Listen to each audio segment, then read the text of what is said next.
Namaste. Welcome to Monday Bytes from CHITRAcars.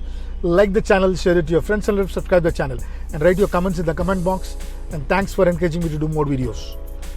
Today we're talking about after you bought a new car, right? There's a process which has to be followed, and there are new rules which have come by RTA which are going to be penalizing the end user. Number one, getting the car today has become a issue. Like, you're not getting any car off the shelf. Once you got the delivery of the car, you should see that the insurance and the TR is done on the same day. If not, the RTA are charging you more. They are penalizing the end user.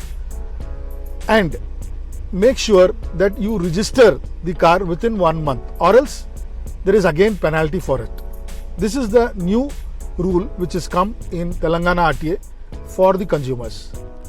Happy driving, safe driving. Think of cars, think CHITRAcars. Thank you.